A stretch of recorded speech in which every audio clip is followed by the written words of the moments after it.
Hey, what's up guys? MGH here. Welcome back to another episode of Operation Arsenal. Today was the big one against Man City, and I'm back, by the way. It's been a couple of days since I last made a video. You're probably wondering why. I'm not going to explain it in this video. I'll probably talk about it in my next career mode video. I don't really know, but it's down to my health, and I don't really want to talk about it today. But all I can say is I'm sorry that I've been away for a couple of days. I'm back, and yeah, today it could have been better, but it could have been a lot worse. It really could have been. So I'm going to say right away off the bat, I'm not angry. I'm disappointed, but I'm not angry. I'm honestly not. I went into this game today against Man City thinking, you know what, we're up against the best team in England right now. You know, they are unbelievably good. They are hot favourites to go on to win the league. They're actually probably top 3, maybe top 4 to win the Champions League, let alone just the Premier League. So it was always going to be a really tough game, and my prediction was actually 3-1 to City, so I've nailed the prediction, which I'm not proud to say, but the thing is, when you're an Arsenal fan, you just learn to be a realist. You just know that when you go into these big games against City, Man United, Chelsea, whatever it may be, that it's very unlikely you're going to come away with a good, solid result. However, we did go to Chelsea this season, and we got that 0-0 draw, and that gave me some hope, if any, that we could potentially go to the Etihad today and stop just an absolute machine of a team. They really are so good, and they're not even like an old squad. Like, if you look at most of their players, you know, they're ranging from 20 to 26. Like, they are in the prime, if not on the way to their prime. They're going to get better, which is absolutely terrifying. So I'm going to kick off by saying Man City definitely deserved to win this game. They could have been 3-4-0 up at half time. I feel like, you know, we gave them too much space. You know how creative they can be. David Silva, De Bruyne in midfield are just, what a duo going forward. They may not be the best defensively, but if you can score, how many goals have they scored already this season? If you can score that many goals, it reminds me of Liverpool a couple of seasons ago when they had Suarez and Sturridge up top. It doesn't matter how many goals they concede, because they'll just go up the other end and score 2 more than you. You know, it's just the way it is sometimes. But they're not even that bad defensively. They've got Mendy to come back. Kompany is obviously still in and out of the team a lot. Otamendi seems really good this year. Stones is obviously young, a little bit inexperienced, but he will be a quality player. And then they've invested in Walker as well, who at right back for me is the best right back in the Premier League. One of the best right backs in the world, certainly going forward. So they've got an absolutely incredible team, and I think they will win the league. But now let's talk about Arsenal, and let's look at the lineup. I'll put it up on screen. First of all, I should say, that was bullshit, that lineup. That was not how he lined up. I don't know if that's some dodgy tactic that Wenger's like, yeah, let's just say we're playing, you know, like a 4-3-2-1 or whatever. It was the same 3-4-3, but we had Coquelin at centre-back. Let's just let that sink in.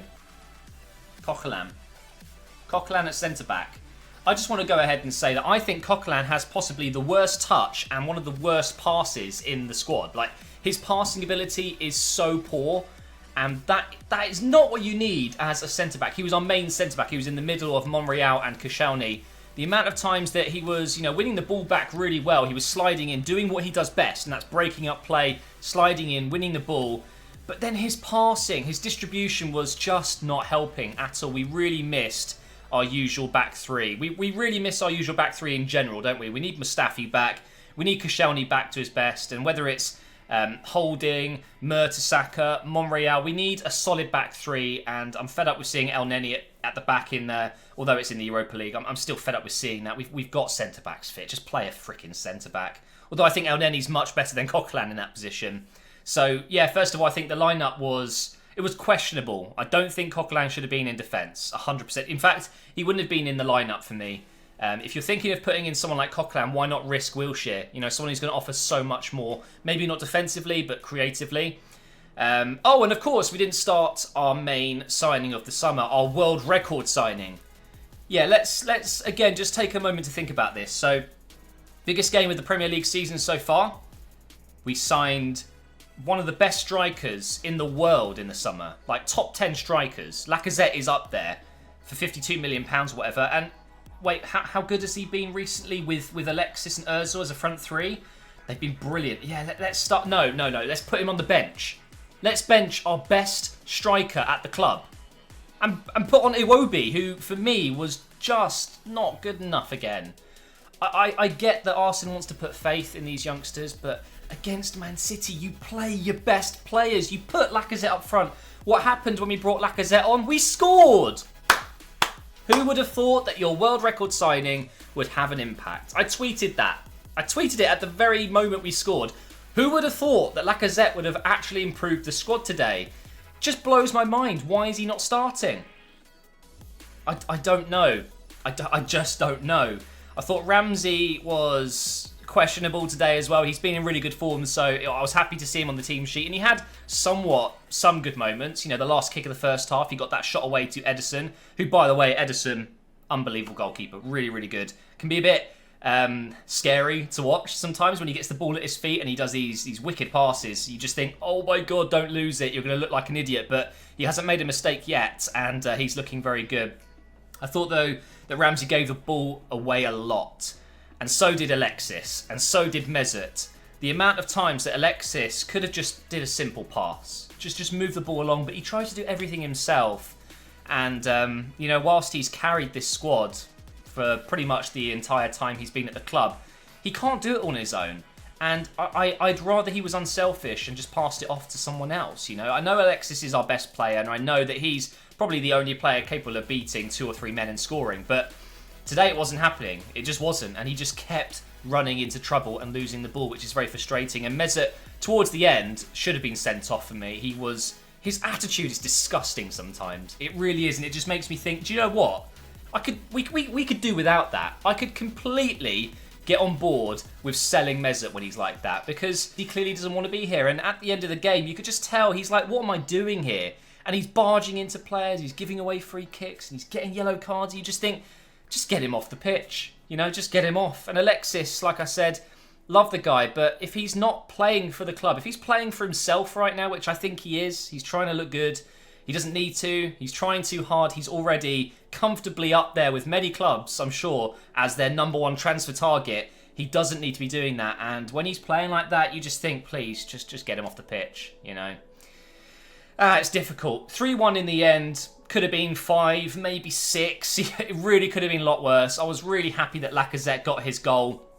It's good to see that he's not just scoring at home anymore. He is getting his away goals, which is definitely something he needs to do. And although he is, you know, getting those goals, he must be thinking to himself, why did I move here? You know, we're not in the Champions League. The team's falling apart. I've got idiots playing behind me like Coquelin. Why did I move here? I mean, I bet you he was pretty much this close to signing for Atletico Madrid. And obviously they were banned. They couldn't make the deal happen. He would have been much better off going there. I'm not going to lie. He would. I mean, imagine him and Griezmann. Just dirty. Absolutely dirty. So he's come to Arsenal. He's done well. And I love him. I love him. He's so good. He's a brilliant striker. And he shoots, which is great to see. I know that sounds crazy, but some strikers just don't shoot. So it's nice to see an Arsenal player actually take pop shots. And he got his goal today, which was really good. Who else did I want to talk about? Petr Cech. Penalty, which was a penalty. Don't get me wrong. I thought the officiating was pretty poor today. You know, the offside goal, although I still blame Arsenal for that. I'm sorry, I'll talk about it in a second. But Petr Cech, I still believe he hasn't scored. He hasn't saved a penalty, sorry, for Arsenal. He hasn't scored one either, but he hasn't saved one.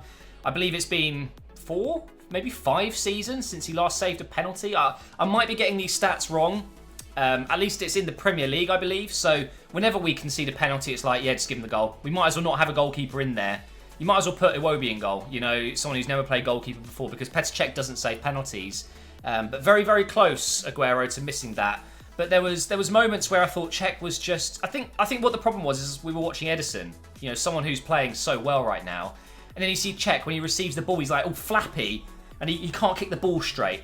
And then the Kevin De Bruyne goal, which, don't get me wrong, it's a brilliant shot. But he's got to be saving that. Like, you've just got to. You see the replay and he's so old. He can't get down quick enough.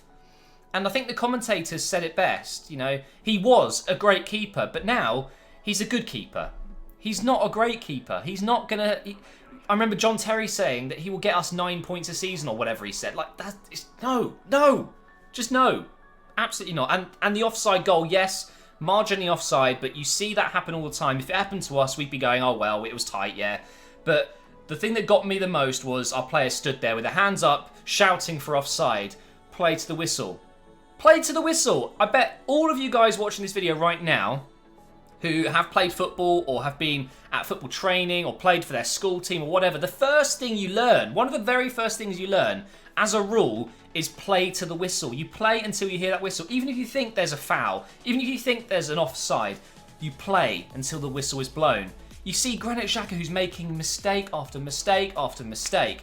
He's standing there with his hand up, watching the ball go in, and he's like, yeah, that's offside, isn't it? Oh, it's not? Oh, let me go and complain to the referee and get a yellow card.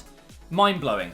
Absolutely mind-blowing. Really disappointing to see that from a team that's so experienced, you know. Even Monreal, for me, had his hand up, should have been playing to the whistle. But I think I'm done. 3-1 as the result. It's not awful. They are the best team in England. They are probably going to win the league. They probably are going to get to the semis, maybe even the final, maybe even win the Champions League. We were never going to win this game. And ultimately, 3-1 isn't a terrible result, but it does leave us a long way off them. I mean, if there was any hope of winning the league, it was if we won this game, but that was never going to happen anyway. We were never going to win the league, even if we won this, but if there was any hope, that would have been it. It's the league over. Game over, and we'll move on to Tottenham next. Great. Can't wait for that one.